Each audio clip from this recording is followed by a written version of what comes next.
Swamin Namaste Natalokabandho Karunya Sindho Patitam Bhavabdhau Ma'amuddharatmiya Kataksha Drishtya Rijvyati Karunya Sudhabhivrishya Swamin Namaste Swamin Namaste Swamin Namaste Swamin Namaste Jnanaswarupam Nijabhavayuktam Anandamanandakaram Prasannam Yogindramidhyam Bhavarogavaidyam Srimadgurum Nityamaham Namami Srimadgurum Nityamaham Namami Nityaya Satyaya Chidatmakaya Navyaya Bhavyaya Paratparaya Shuddhaya Buddhaya Niranjanaya Namostu Nityam Guru Shekharaya Namostu Nityam Guru Shekharaya Namostu Nityam Guru Shekharaya. Jai Guru, Jai Guru, Jai Guru. So, today is the concluding day. Actually, I thought that yesterday it has got concluded, but then came to know that I have been given another 1 hour to talk to you. And I think I'll forget later, so I'm telling now. It was really, I really enjoyed talking to all of you. And when the speaker likes speaking, that is because the listeners are attentive. So I found a lot of attentiveness, receptivity, and also joy in your faces. And so I'm also very happy. Now, what do I really want to say today? Everything has been said. And we stopped yesterday with Uddhava saying that you are asking me to go. But I find that I am so attached to my family, my body. I think that the body is me, and everything else is mine. So I am so attached that I do not know how to live.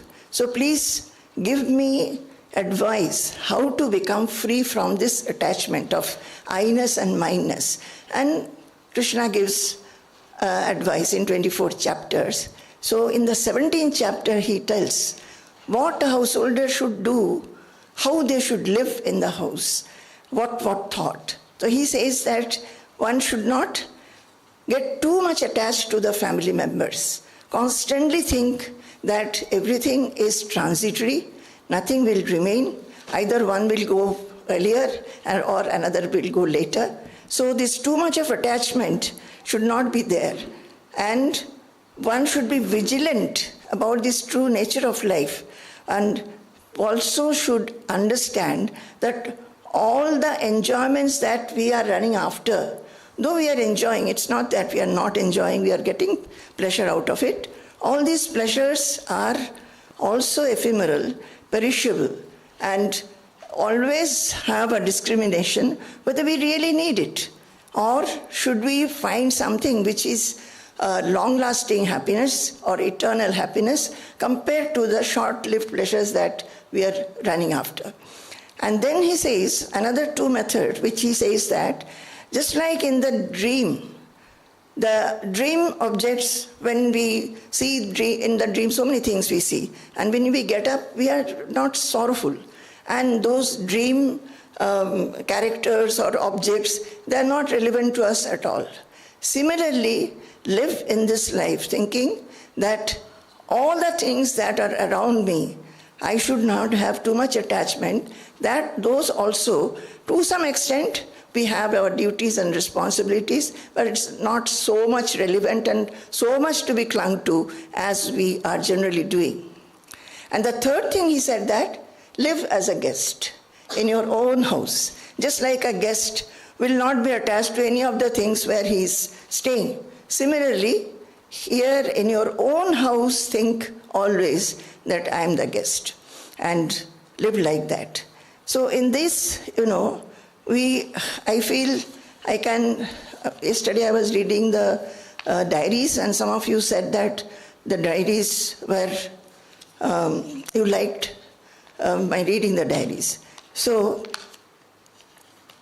I will read some of the diaries today and also tell you how one can do introspection. See, the diaries are all introspection of the mind. You are finding that your mind is anxious, fearful, or blameful, and how do you tackle the responses that the mind is having to any situation or any person, and how do you purify it? The whole thing in this spiritual journey is to purify oneself. So this is a journey, this is a writing in which I have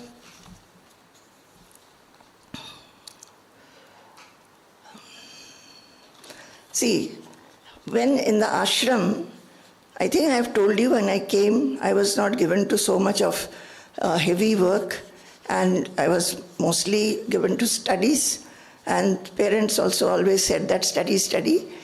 So after coming here, when I had to do many work and learned everything, because the thought was in the mind that I am come for Guru Seva. So from boiling about 30 liters of milk in big vessels, then making churning the curd and taking out butter, to handling many things, cooking in the firewood, all those things I have already told you. So I'm not going into that. But these things, in spite of doing all those things, how the mind was feeling, I want to tell that. So this is written in the year 1987.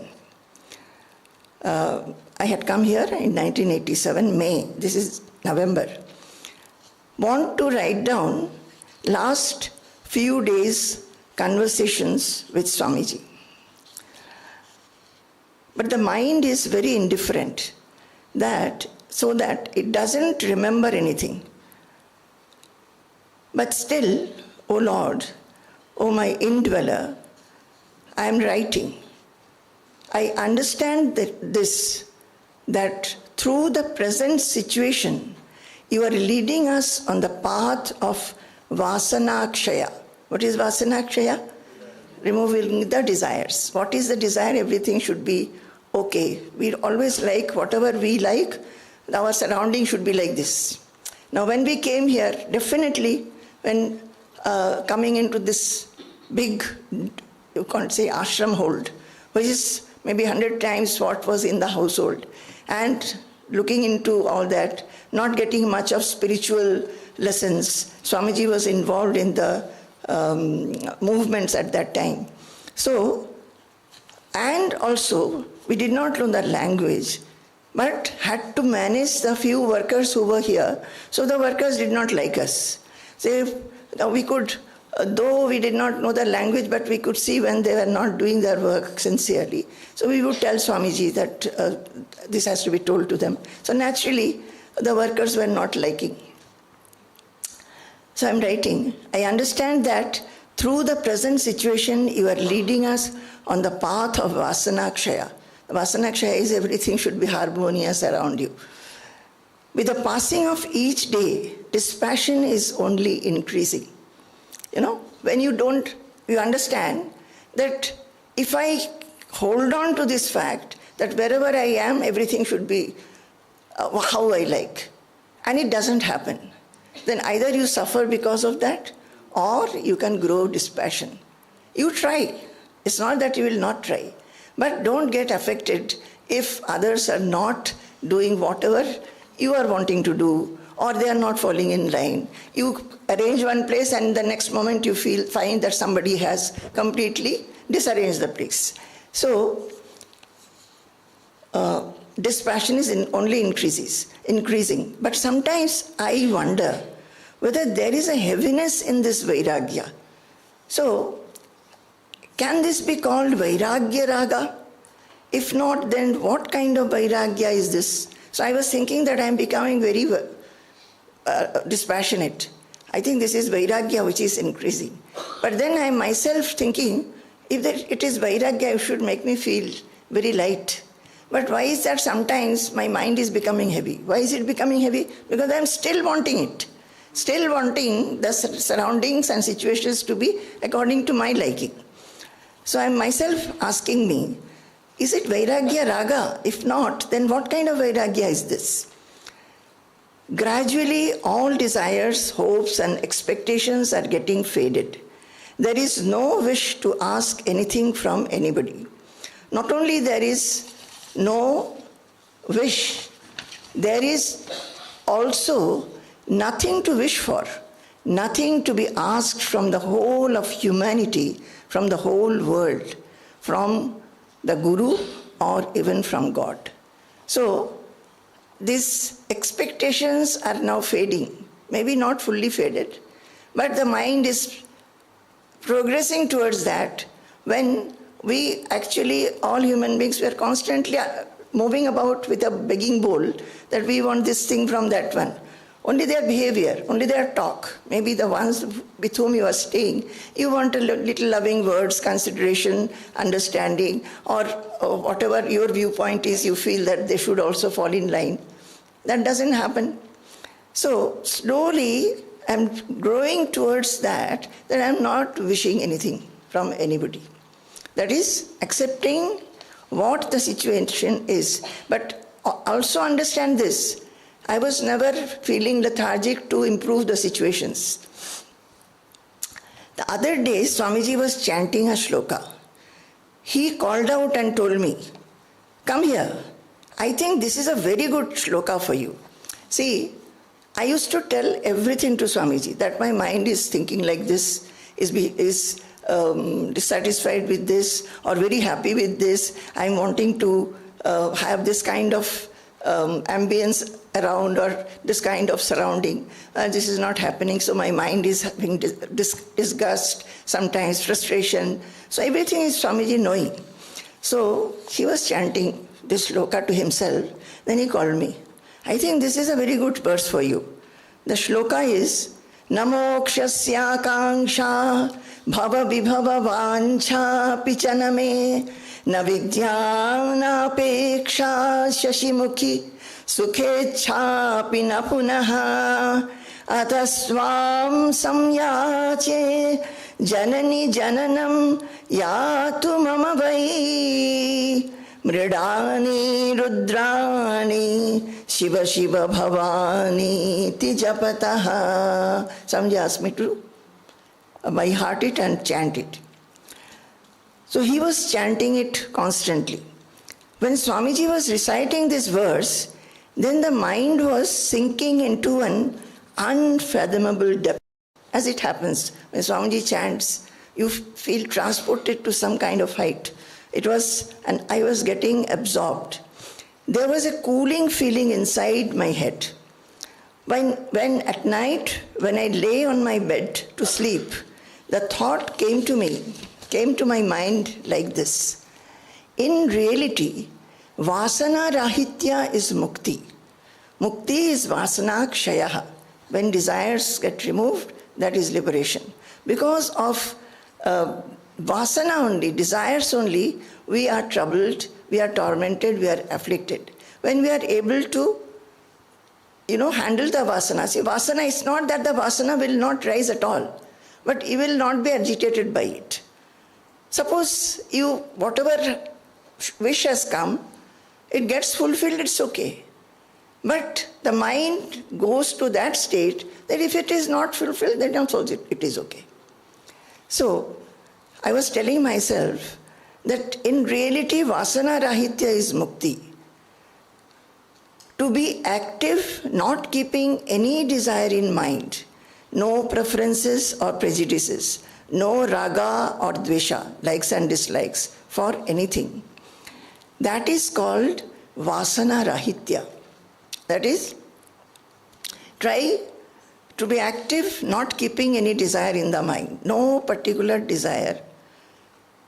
One by one, each day will pass, and at the end, this small limited being will merge with the infinite in the most natural manner.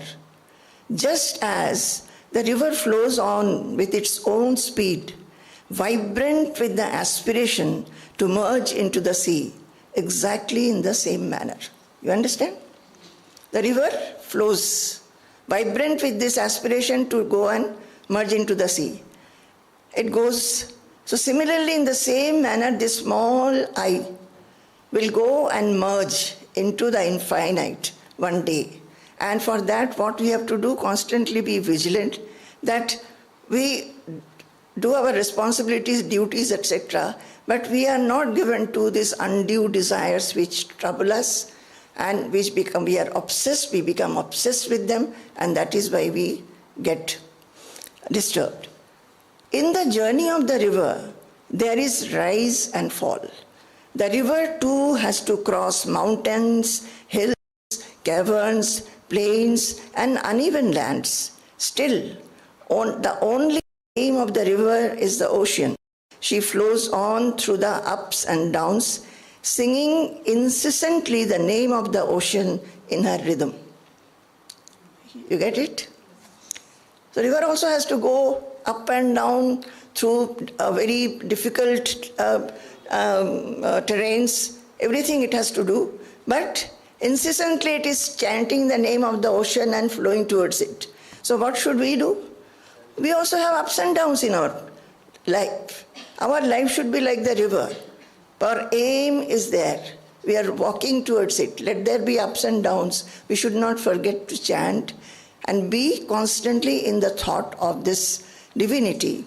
And we should be going ahead. Just like the river is the life of a seeker.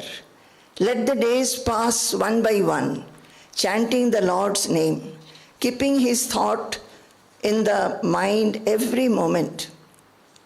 Some moments may be full with joy, and some may be sorrowful, some favorable and some unfavorable. In the midst of all that, let the mind be surrendered at his holy feet, merged into his holy thoughts. So this is what I wrote that day. So this is what we have been telling, right? That that like a sandalwood piece has to be rubbed. Rub it.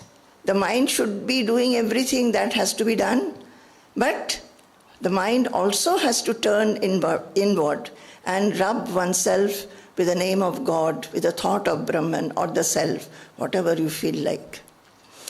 And there is then Nirvana, this is in 1990, this one. Nirvanavan nirmananaha Shina chittaha prashantadhihi antas sarva parityagi vahi guru yathagatam. It says that, it is from Yogavasishtha Ramayana. So, the seeker should be nirvanavan, that is, having the aim of nirvana, mukti, or realization. Nirmananaha. The mind is not thinking of anything. Shina chittaha. The thoughts have become less and less. Prashanta dhihi. And the buddhi has become prashanta, calm. antas sarva parityagi. And inside, one has renounced everything. Bahih kuru yathagatam. But outside, outwardly do everything that is necessary to be done. This is Vasishtha Deva telling Sri Rama. There is one shloka very good. It says, Bahih kritrima samrambha hridi samrambha varjitaha bahih karta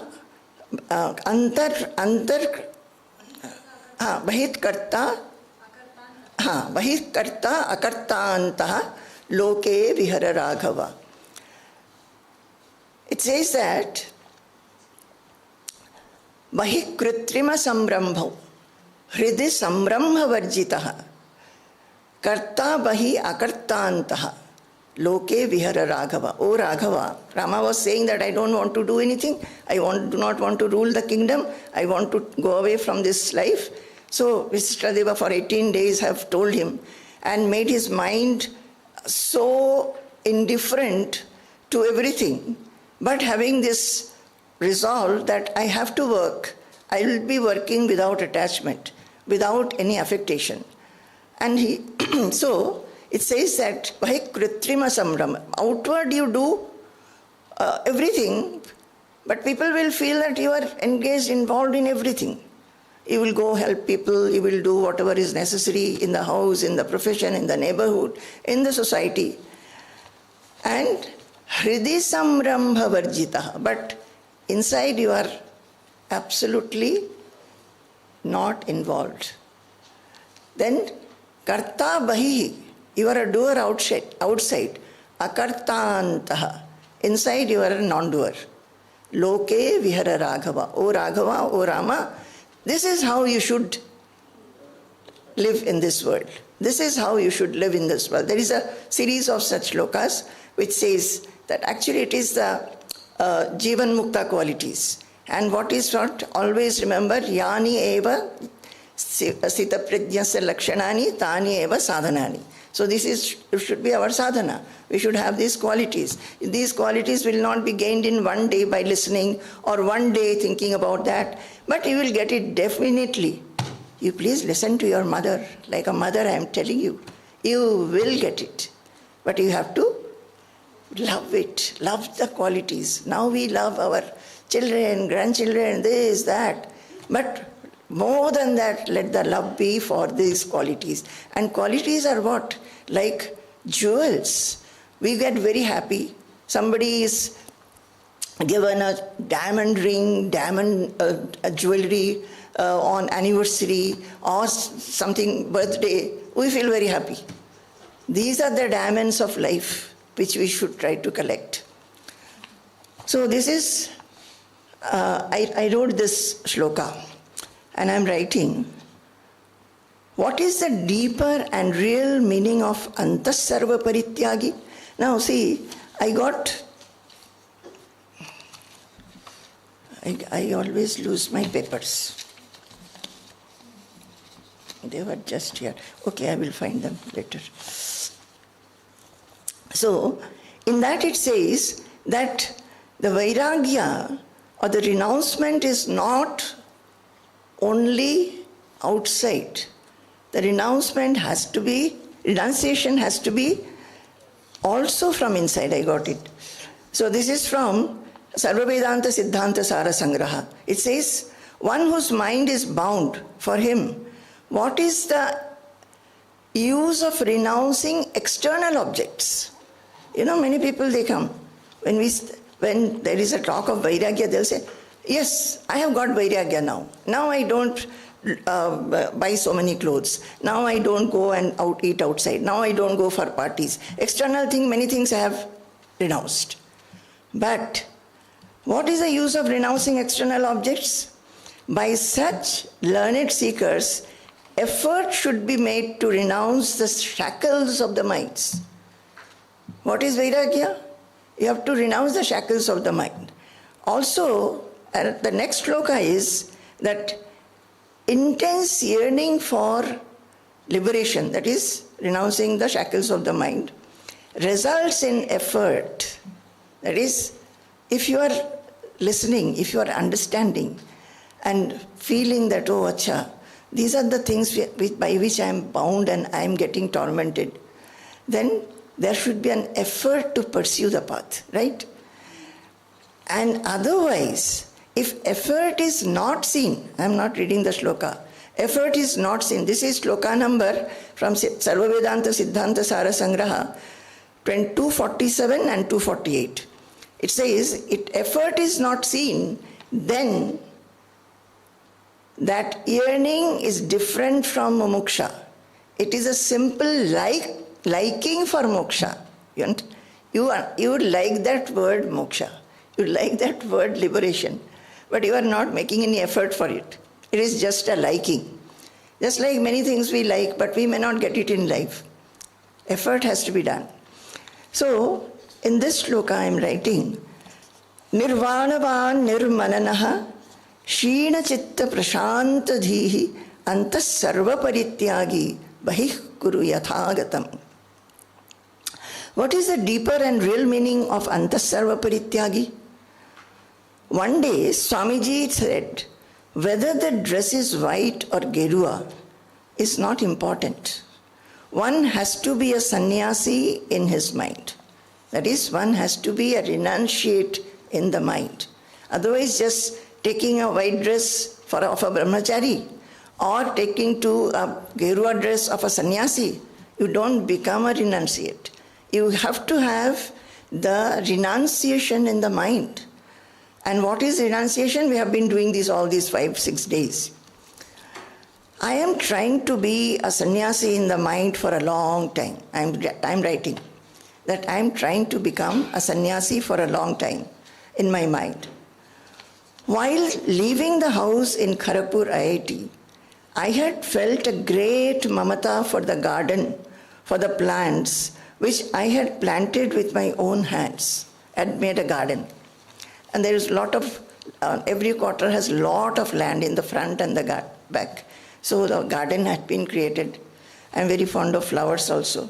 So I had a lot of mamata.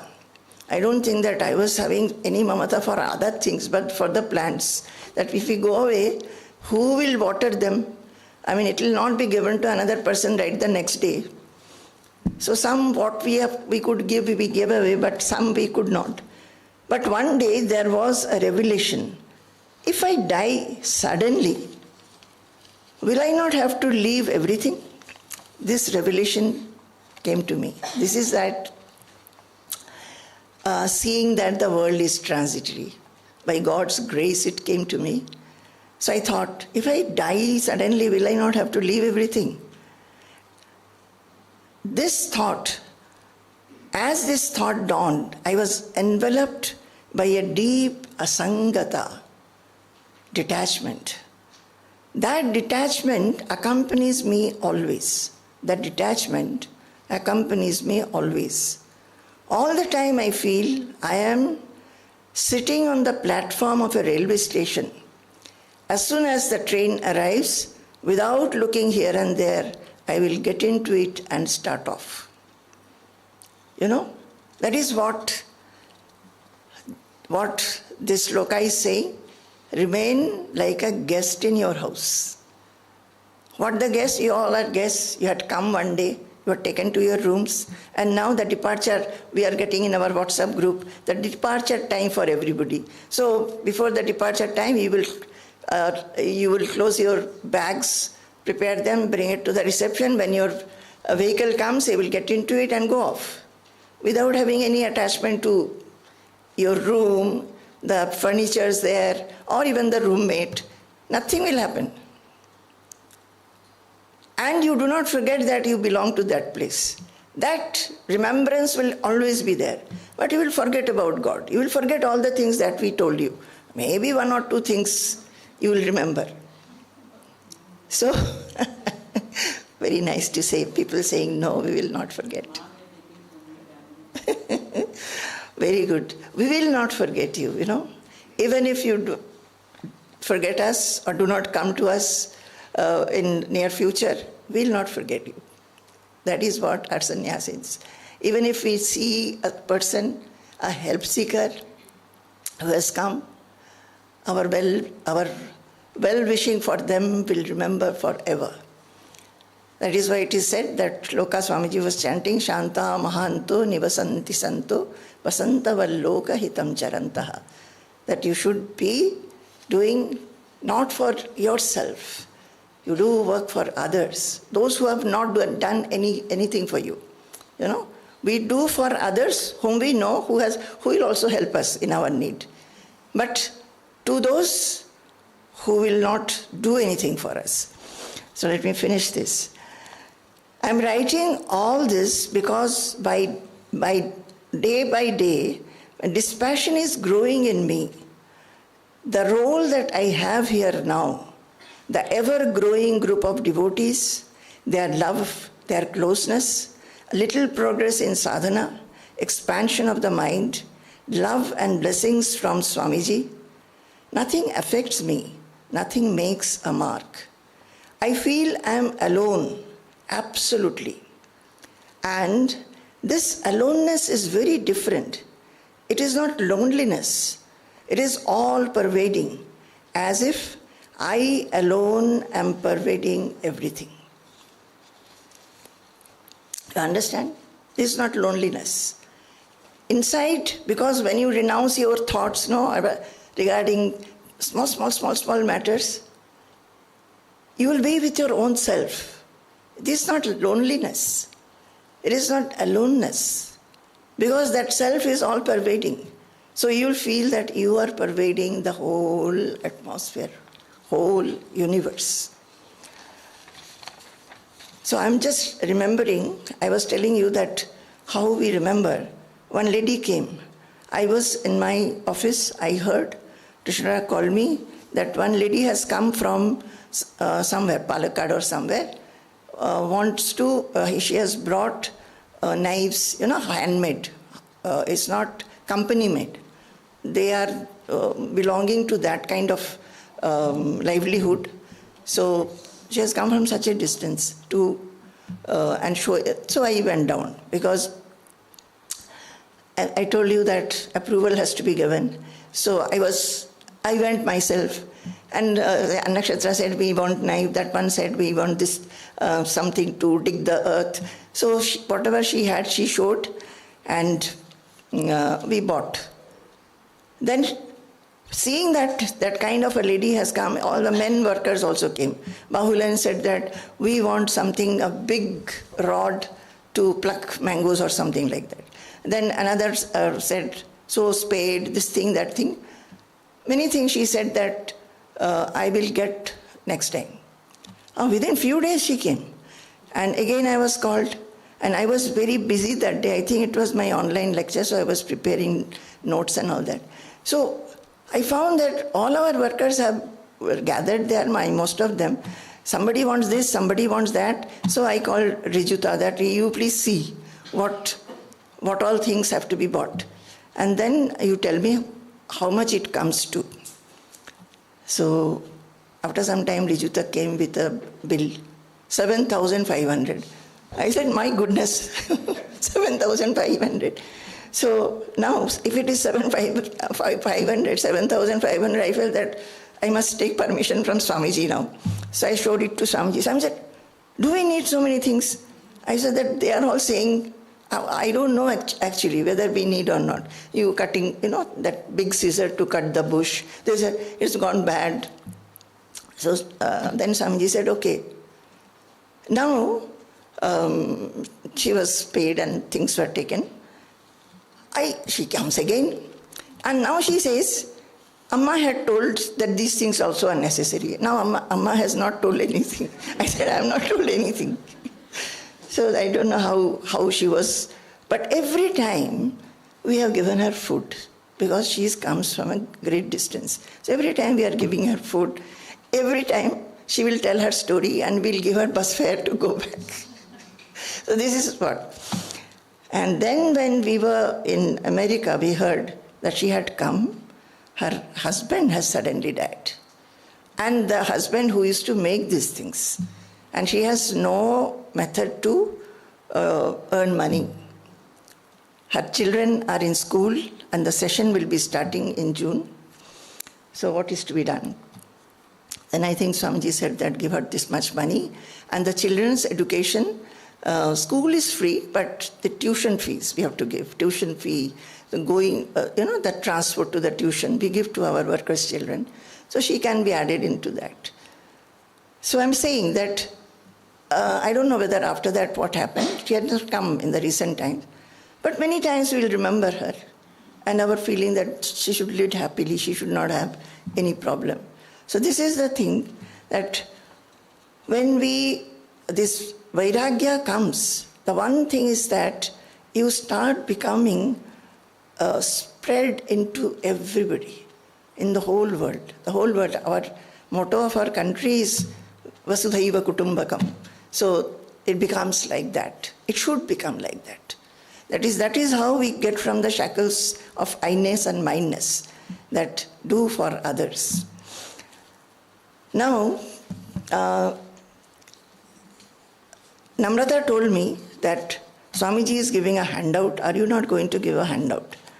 So I said that, me, handout. So long back I had given a handout. So she said, I have got that. I said, but that may not match with these. So anyway, Sanjay is helping me. Now this time I am very happy. Like Pranati will help Bade Swamiji for all the notes and everything. And Prashanta helps Nutun Swamiji. I have nobody to help me. So whoever comes to help me, they are taken away. Like Prashanta was helping me earlier, then I found that she became the helper of Nutun Swamiji. So, and otherwise also, whoever comes, like Sanjay helps me with the slokas. Even when he is in Delhi and I am here, I have to give the Global Gita lectures. I'll send the slokas to him and he will send me the formats and all that. But writing and typing the notes, I cannot type very fast. I cannot type the Sanskrit. So it's very incomplete. Sometimes I'll write with hand. Sometimes somebody will be a little kind to me and will say that, do you want notes to be typed? So this time Sanjay is there.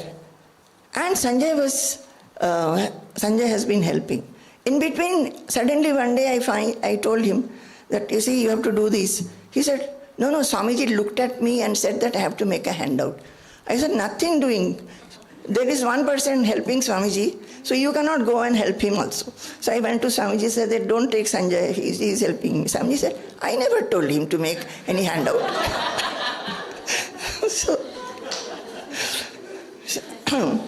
So anyway, Swamiji has many persons. We always say that when Swamiji was active, if there are 100 people in the ashram, he will make 100 people do work. He is like that, and very big taskmaster. So Swamiji would not allow, when this temple was going on, would not allow anybody even to come 1 minute late.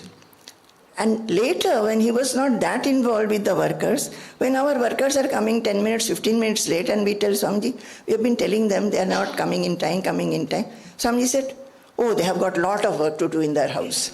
So, they have got small children in the house. I said, Arre, you are doing like this. So anyway, Sanjay has been very helpful, and so I also produced one handout. So, I would not like to do anything, and it is Namrata's wish that I should give a handout. And so she selected everything. She said, and generally it will be printed here only. So now they are sending it to the printer somewhere, I don't know. So it's all got done. We worked for quite some time. Sanjay worked on it more. And ultimately Nandita has seen it. Namrata has seen the photos. So I think it will come out well. Now why I am saying is that in this I have given this title as Cultivating Vairagya. What is Vairagya? In this world and the next, all the objects of enjoyment are transitory. Therefore, the absence of desire to enjoy them and the conviction that all these objects are insignificant is called Vairagya. So you read this. That state of intense Vairagya some points are given in that. Extreme disinterestedness is in the world outside, and focus being on the inner realm. Assiduously given to self-effacement, that is that I-ness, removing it constantly, self-effacement. Dissolution of me and mine. Spontaneous and natural behavior without premeditated, biased conclusions and impressions. That is, when we have Vairagya, that is, we don't have any, clinging to our own ideas, own viewpoints, then we will act very naturally. We become natural. Otherwise, we will be always biased. Then no attachment to one's own ideas, etc. Absence of undue expectation from people or situations. Then spirit of resignation to the will of providence, what we discussed, that the providence, whatever it brings, accept it with samatva buddhi and resign to it, while pursuing all activities with enthusiasm and diligence. That should not bring in lethargy and laziness. We should do our work excellently, but we should also know that providence has a design. The outcome may be something which I have not expected. It may be what we expected also. Complete absence of possessiveness and identification with objects, both external and internal. That is, that possessiveness we should be very... Here what is necessary is the alertness. One should be alert. We are not alert to our own thoughts, our own wishes. So one has to become more and more alert, more and more aware of what is going on inside the mind. Absence of doership and enjoyership, that always feeling I have done, this is, this belongs to me, that belongs to me, I can do this or I cannot do this, either superiority or inferiority, nothing. Like yesterday I read out, that complete self-effacement, that I should not have any particular identity. I am belonging to all. So that self-effacement, what I read yesterday, the 2 hibiscus flowers when I saw, is one of the flowers to be offered at the Guru's feet. So I also want to become like this. I should not have any such kind of feeling. Equanimity towards sukha and dukkha, qualities of a jnani as enunciated by Krishna in chapter 13 of Bhagavad Gita. This I have not taken. Now, in 13th chapter, the shlokas which are given, amanitvam, adambhitvam, I think from 7th shloka to 8th or 9th, 7 to 12. 7 to 12. So it says, amanitvam, sublimation of pride. See, when you have this, you must watch that you are having these qualities. These qualities are growing in you. If these qualities grow in you, automatically it is the jnana. It is described by Krishna that if you have these qualities, it is jnana. So, if you want to have the day-to-day life is guided by these qualities, automatically you are dwelling in this jnana. And automatically what will have? Your mind will come away from the possessiveness, the clingings, etc. So here it says amanitvam. Amanitvam is sublimation of pride. Adambhitvam, non-ostentation. Then ahimsa, non-hurting. Kshanti rajyavam, that is tolerance and forgiveness. And are these not good qualities to have? Because we do not have these qualities, we suffer in life. And why do we not have these qualities? Because we have this I-ness and mine-ness. See, non-sublimation of pride. How does the pride come? I am better than you. That I comes forward. For everything you will find that I is there. When this I is sublimated, you will find that the self everywhere, that the greatest or the highest truth, that the self alone is. Everything is the extension of the self. If you remember only this much, then you will find that all these qualities slowly will come to you automatically. Then straightforwardness. You should behave in the manner in which you are thinking. It should not be dual. Adoring and serving the Guru. Serving the Guru, best service is what? Following what he is saying. Absorbing it, assimilating it, and following it in your life. And some get the opportunity to serve him, coming near him, being in his association, physically serve him. Cleanliness. Acharyopasanam, this is Acharyopasanam Shaucham. Shaucham is cleanliness. Stairyam Atma Vinigraha. Stairyam is stability and steadfastness. Atma Vinigraha is self-control. Then Stairyam Atma Vinigraha. Indriyartheshu Vairagyam. Not being passionate about sensory objects. About the householders, what we saw, their senses are not under control. Mind is not under control. So one has to control, make it moderate. It's not that you should not enjoy anything. The enjoyment should be moderate, not going towards this desire. So, Indriyartheshu Vairagyam Anahankara Evacha. What is Anahankara? No egoism. Janma Mrityu Jara Vyadhi Dukkha Doshanu Darshanam. This we have done, that we should see the evil in these: birth, death, old age, disease, etc. That this always give us dukkha. So always understand that life is transitory, these things will happen. We cannot hold on to a good time that we are having, enjoying now, will not remain. So why unnecessarily attach ourselves and thinking of what will happen in the future or what has happened in the past? Why unnecessarily get tormented by that? Then Janma Mrityu Jara Vyadhi Dukkha Doshanu Darshanam Asaktir Anabhishwangaha Putra Dara Grihadishu. See, all these are we have done. Asaktihi Anabhishwangaha. Asakti means don't get attached or cling to. Putra means son, Dara means wife, and Griha is house. We have been doing all these slokas in Vairagya Shatakam. Asaktihi. Anabhishwangaha is when they are affected, we get affected. Is it not? So attachment brings in that.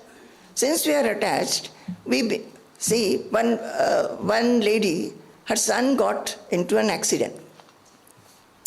And she was in Kolkata, she was flying to Mumbai. The son was there. And just before going, she got a phone call that the leg has to be amputated. So with that thought, she's going in the plane. Then naturally there was a lot of sorrow and sadness. She told me that suddenly I thought, she's a disciple of Swamiji, suddenly I thought that I am crying and feeling so sad because it is my son. At this moment, we do not know how many mothers are having, death of the son, or maybe something even worse than this. Because it is my son, I am so affected. I am not affected when some others are getting into problem. So, asaktir anabhishwangaha putra dara grihadishu nityam cha samachittatvam ishtanishtopapatishu, and always have even-mindedness towards favorable and unfavorable situations. We have health situation. We do not want it. We do not want our health to go bad or some disease. So what can we do? So we have to keep an equal or even-mindedness to favorable or unfavorable situation. It can be a profit loss in business. It can be honor and dishonor in the society. Anything. Unflinching devotion and yoga of exclusive loyalty to the Guru. Nityam cha samachittatvam ishtanishtopapatishu mai chananya yogena bhaktir abhyabhicharini. The bhakti towards God should be abhyabhicharini, unflinching. It should not come down. Oh, God is never fulfilling my wishes, so why should we do puja? Many people think like that. We will not do puja. So, unflinching devotion and yoga of exclusive loyalty to the Guru, the habit of seeking seclusion and finding joy in it. What is the line? Vivikta desha sevitvam aratir jana samsadi. So, Vivikta desha sevitvam, that is, you like to be in seclusion. Sometimes one should go to seclusion. Or try to arrange your routines in such a manner that you are alone with yourself for some time. Nowadays, what happens, even if you are alone, you will pick up the phone and the phone becomes the companion. You start seeing the messages and many other things. Even if you have got some time for yourself, think about yourself, think about the self inside. Then, Vivikta desha sevitvam. But even if you feel that you want to be alone, and suppose the situation is not such, like if you ask us, we never get any kind of privacy or seclusion in our life. Brahmacharinis also do not have. But then, with all this, it is for the seekers. Then you must learn that even if we should not be obsessed by that also. That you get annoyed, why there are so many people, why I am always disturbed. Swamiji says that once he used to get absorbed and into samadhi. One day somebody called him and he did not listen. When he did not hear. And when he got up and understood, from that day he thought that I should not get into samadhi like this. That when somebody is in need, I am not available. So, initially all these are okay, but you have to be very careful that you are not obsessed. See, this becomes then desire. The desire to remain in seclusion. That also is a spiritual desire. But suppose somebody is needing you, that time you should not feel that, oh, why so many people are around me and needing me. Then, being constantly given, lack of interest in and disinclination to be in the crowds and din and bustle of the world. That vivikta desha sevitvam aratir jana samsadi. Adhyatma jnana nityatvam tattva jnanartha darshanam. Being constantly given to spiritual introspection. All this I think I have done, and Swamijis are also saying. Being constantly given to spiritual introspection. I won't say constantly because nobody will be able to do constantly unless you make a habit of it. At least make a habit of it. These shlokas, you should go again and again and see how best you can bring this to your routine.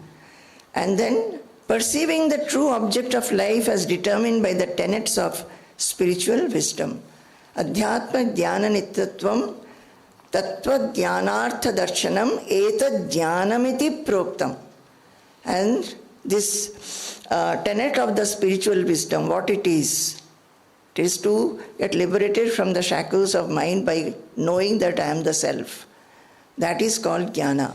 So, how that jnana will come when all these qualities, you will start reflecting these qualities, you will start having these qualities. And it is, I tell you, it is very, very interesting to have these qualities. You should make a notebook, write these qualities, write the date, make columns, every day see how much you have got progressed in each quality. If you are sincere, you should do it. Will you do? Some of you should do. Then, why developing Vairagya becomes difficult in household? That is also there. Now, I'll take 15 minutes more. So, how can we develop Vairagya while remaining in the household? This I shall read. So, this is the, you can actually practice this. This one thing which I said, this 13th chapter from 8 to 12 verses, all the meanings are given. In the Insights in Bhagavad Gita also it is there, with Swamiji's commentary. How can we develop Vairagya while remaining in household? Be constantly aware that you are a spiritual seeker first and your other worldly roles are secondary. Stop for a while in the course of the day and bring to the mind the thought that you are a blessed seeker. You understand? So, constantly think, I am a seeker, I am very blessed to be a seeker.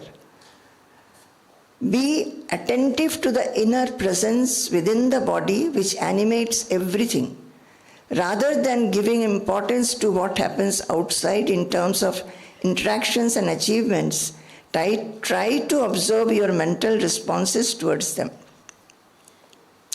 So, to be constantly thinking, I am a seeker, I am very blessed, and feel a gratitude towards God that you have been put in this path. You have come to hear these words, and you can go. I said, stop for a while in the course of activities. We'll be doing so many activities, but we can stop for a while. Just remember this. And that remembering, that blessedness feeling, actually it fills us completely. From the time you get up in the morning to the instant you go to bed, remember that human life has a higher purpose than only living the life. Understand? Your aim is to realize the self and thereby attain unaffectedness and fearlessness in all situations. This is the aim. Never forget it. Bring about a purification at the bhava level. So, bring purification in the bhava level. Bhava means the emotions and feelings. Fill the mind with blessedness and gratitude. Perform all actions as an offering at the altar of God.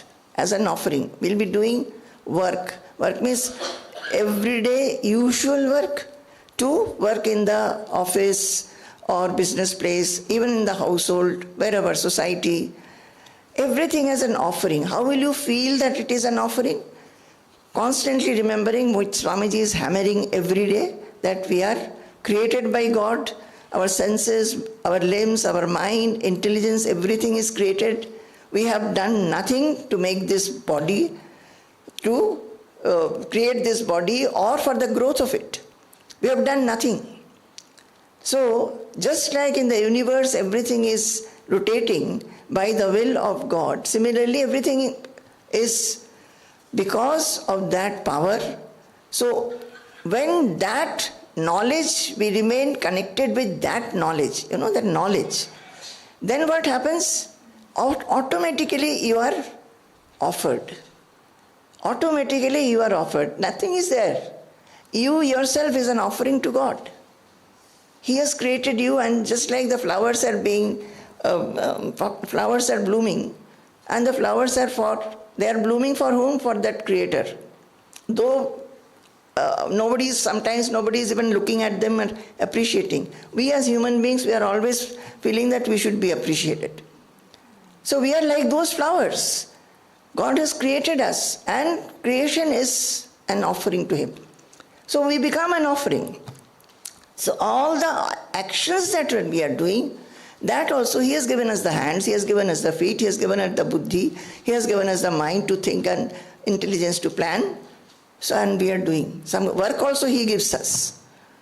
Many days it happens that we get up thinking we'll do this work, but something else comes up which we have to do first. Is it because of our choice? It happens. So, remembering this knowledge, remembering this truth, what you can do, you can always think that my whole being, whatever it is an offering. It's an offering. I am nothing. I have nothing, I have no belonging, I have no control. So, feel and experience every moment to be spiritual and divine, even in the midst of hectic activities or in solitude. You feel that as if divinity is bathing you, bathing you, bathing you. I think you can do that. Can you not? See God in everything. Objects, ideas, feelings, attitudes, whether pleasant or unpleasant. Have an unflinching reliance on God. Consider that everything is taking place by providential will alone. Become an instrument of providence in whatever you do. Grow fondness, yearning for an association with a realized Guru. Mentally bow down at the holy feet of the Guru. Listen and absorb his words of wisdom with devotion. Cultivate a constant habit of introspection over thought, speech, and action. Introspect and discriminate constantly between eternal and transitory, everlasting auspiciousness and short-term pleasures. Introspect between need and desire. Have a firm resolve to be pure and constantly grow purity. External purity, body, place of stay, dress, and food. Internal purity, purity of mind and intelligence. Eschew excessive attachment to family members while executing all household duties excellently. All household duties or professional duties, it's written only household, but professional duties, everything, all the activities, some thoughts to help achieve this. These are the 3 points. Vairagya does not imply any physical renunciation of objects or situations. It is an attitude of indifference towards all that one receives or does not receive. However, indifference should not translate into laziness or lethargy in execution of duties and responsibilities. Keep a spiritual diary. Address it to God. Whether good or bad, write exactly what transpires in the mind. The diary should be a true picture of the mind as it is. Practice being connected with God in everything that happens in life. Every emotion, every mental response, whether pleasant or unpleasant, is a manifestation of providential will. Doership and possessiveness should be completely dissuaded. Love the qualities ego effacement, non-expectation, desirelessness, equanimity, contentment wholeheartedly. You may read it and you choose what is to be done as a first step. Love the quality ego effacement, non-expectation, desirelessness, equanimity, contentment wholeheartedly. Love the qualities. If you love a quality, the quality will be yours. You love it. So you cannot do anything opposite to that because you love the quality. Then you will gain these qualities. Regular study of scriptures with an intent to imbibe the meaning in mind, intelligence, and behavior. Lead a sattvic, disciplined life. Do you think it will be helpful? It will be given by Swamiji at night. Summary. So now I will read few letters. Okay, I've got 10 minutes more.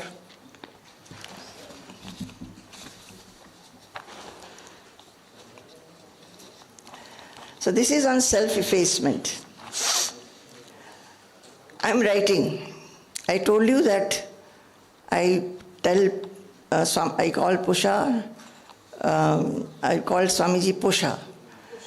Pusha means pet. So he calls me mother, like a small child.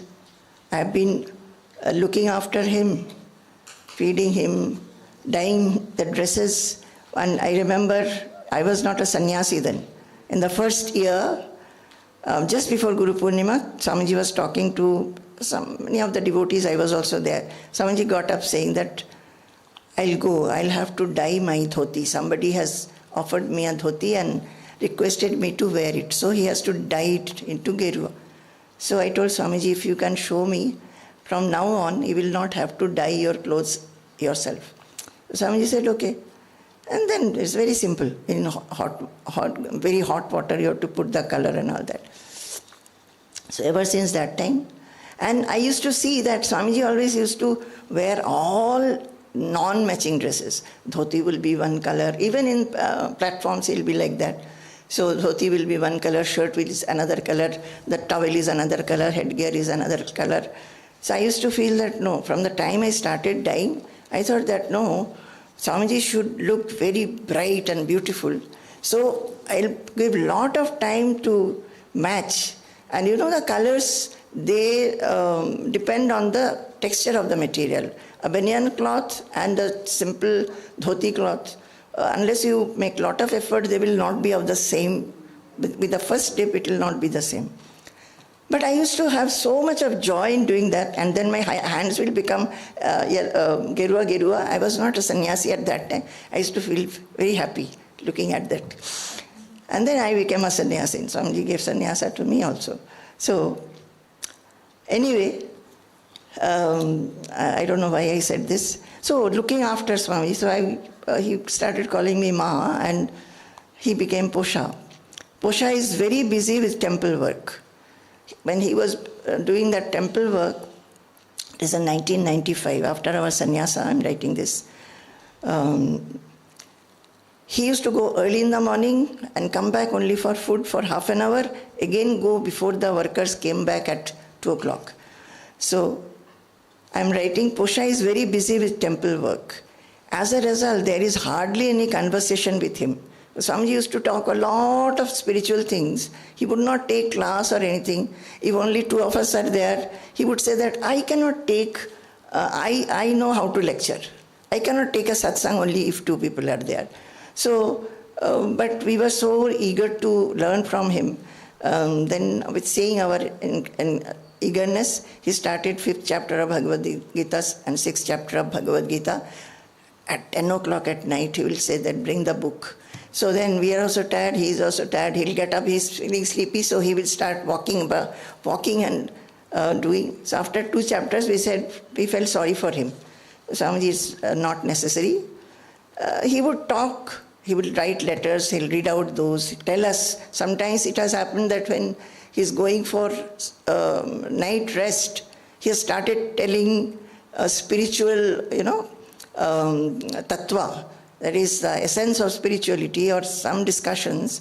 It will go up to 1:30 at night. We'll be sitting there near his bed and listening to him. So these days, he's not getting time. When I go to him to say something, he seems non-interested. So these are my frustrations at that time. He gets irritated. Maybe I'm not able to speak properly. So I'm feeling that maybe, why is he getting irritated? Maybe I do not know how to speak properly. However, I understand my desire is quite strong to have a good response. You understand? That is the introspection. Why is it that I am getting a little disturbed by Swamiji not listening to whatever? Sometimes important things to be told to him, he is not showing any interest. So I am saying that my desire is quite strong to have a good response. That is what we all want. No? When we want to talk to others, we want a good response from the other. If the good response is not there, then we are very unhappy. At times I wonder, what is called self-effacement? Am I growing towards self-effacement? Quite often during interactions, I aspire to dissolve my identity, my ego. How do I do it? Is there any end to sadhana? My sadhana now is to completely erase myself, my I-ness. I have been a sadhika, a seeker of truth, satya sandhani. Now, have I developed an ego of a sadhika? Ego that everybody calls me mother, including Swamiji. Ego that my opinions, viewpoints regarding many aspects of ashram is given value and importance. You understand? I am writing it. You are saying that how can Vairagya be there unless you introspect? And I am introspecting and writing. If somebody reads, oh, Maha was also very egoistic, they will feel. So I am not bothered about that. Let anybody read and let them take the right lesson or the wrong lesson. I am not bothered. But it is my introspection for my growth. Okay? So I'm writing that ego that everybody calls me mother, including Swamiji, ego that my opinions, viewpoints regarding many aspects of the ashram is given value and importance? Is this my new ego? I've left, I renounced, but a new ego is developing. Wherever there is ego, there is problem and suffering. So that is why I'm writing, because when I'm going to Swamiji and maybe some very important things, some decisions to be taken, Swamiji is showing no interest. And so I'm feeling that, his response is not good, so I'm feeling hurt. Why? Because I feel that a response should be good. And I'm somebody. Now I'm about the ashram affairs I'm asking, he's not giving reply.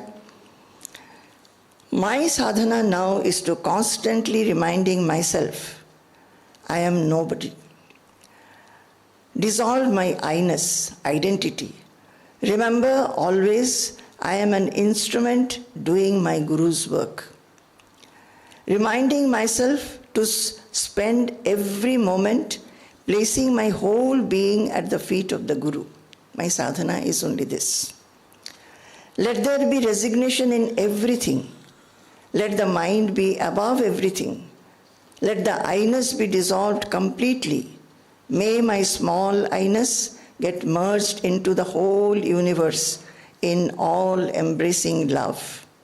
Let me have no kartritva, doership.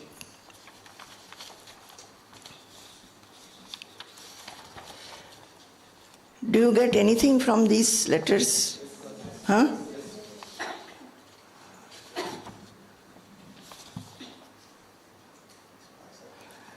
I'll read one. This is I have not translated yet, but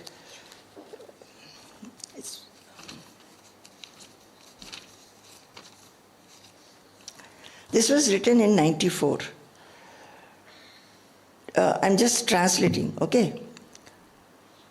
Today, it is just 7 years after I have renounced household and come to the ashram. In this 7 years, how has this 7 years been spent at the feet of the Guru? Have I progressed in sadhana?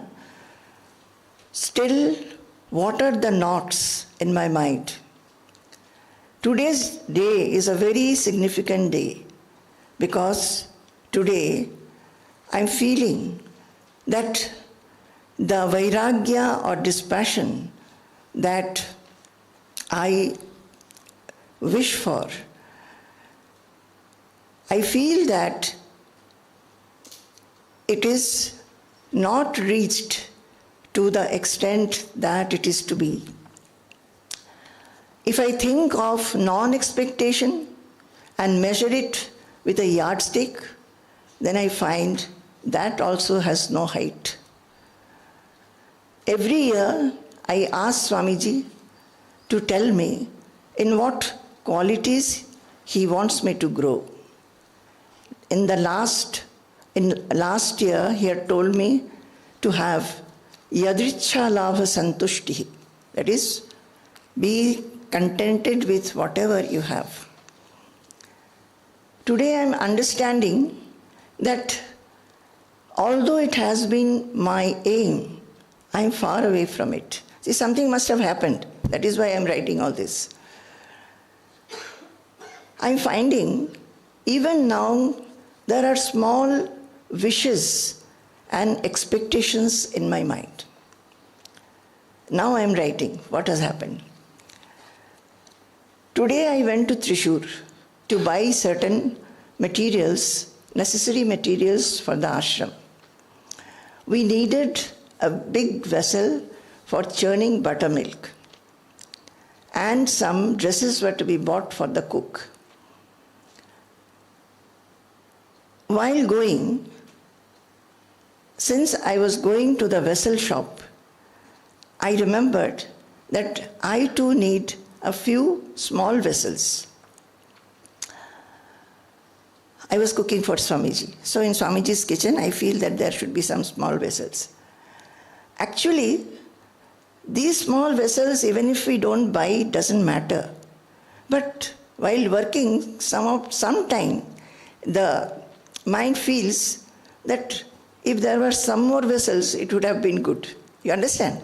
This is how in the Household also we do. Vessels are there. I can manage with that. But I'm feeling that if some more vessels were there, it will be good. So when I was going, those days this accounts department, etc. was not there. So we had to take money from Swamiji. So I told him that I'm going to buy this. And then I asked him that, shall we buy some small vessels? Swamiji asked me, if you feel necessary, then do. But from in the tone he replied me, I felt he has not liked the idea of buying. So I thought, when Swamiji is not heartily giving approval, I'm understanding that he is not hearty about it. When I came back from the market, generally always, even now, whatever we bring, we show it to Swamiji. He likes to see everything. Then if he doesn't like something, his quality, he'll say that go and get it changed. So when I came back from the market, I showed everything to Swamiji. From his face, after seeing the buttermilk vessel, he was very happy. He was quite happy. But about the other vessels, from seeing his face, I could understand that he was not happy at all. The tone in which he was asking, picking up the vessels, what for is this? What for is that? That tone was not a pleasant tone. I was feeling very sorrowful and feeling very repentant and also feeling very ashamed that why did I buy? Swamiji said, after seeing everything, do you have to buy more vessels? I said, no, I will not buy anything more because I am understanding you have not approved of my buying. Tears filled my eyes. My voice had become completely choked. And I was telling in my mind to myself, even if these things is to be used in your kitchen, the things seeing which you are not happy, how will I use them if you are not happy? I was feeling so ashamed that why even now this small feeling of conveniences attract me even now. Why even now I'm feeling that this could have been there could be a little more facility for this or a little more convenience for this. I was feeling ashamed of myself. I was feeling annoyed with myself and feeling constantly that, oh God, why these subtle wants are still there? I thought very, very deeply today, what is this yadichha labha santushti? It means to be contented with whatever you have. No feeling of lack, no feeling of complaint. Only with the lip I am saying Atma Kridaha Atma Ratihi. You know, that Nakidyate no Vishai Pramodate, Na Sajjate Napi Virajyate Cha, Swasmin Sada Kridati Nandati Swayam. Kridati Nandati Swayam. That you are Atma Krida and Atma Ratihi. I am only with my voice I am chanting, with my lips I am saying Atma Krida Atma Ratihi. But I am not becoming that. Actually speaking, what do I not have here? I have shelter over my head. I have more than necessary dresses.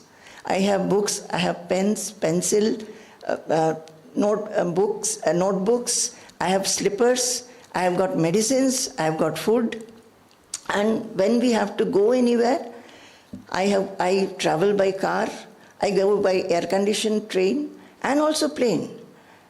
I cannot say that I don't have this thing. Everything that is necessary, I have. Still, why this thought came to me that I need a few more vessels.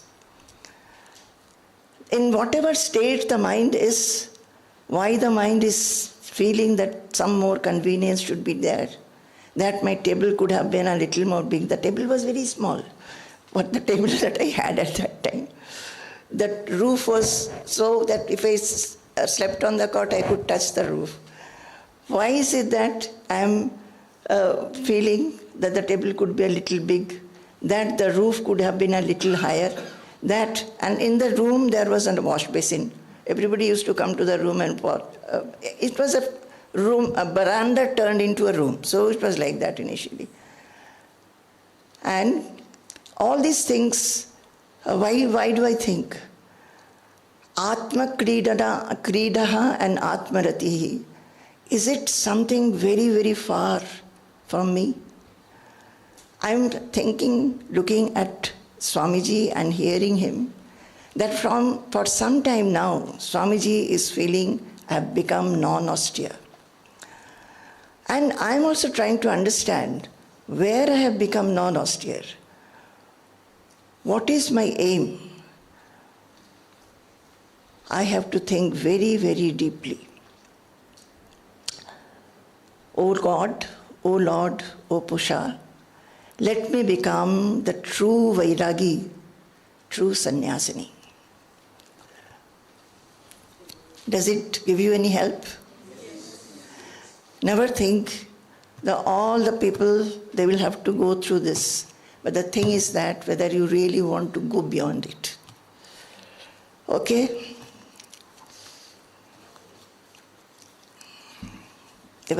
I found very good letters today because I went back to those letters. I've been praying to Swamiji to enliven when sometimes, you feel very lethargic, no feeling like doing anything. That, oh, please enliven me with everything, your light.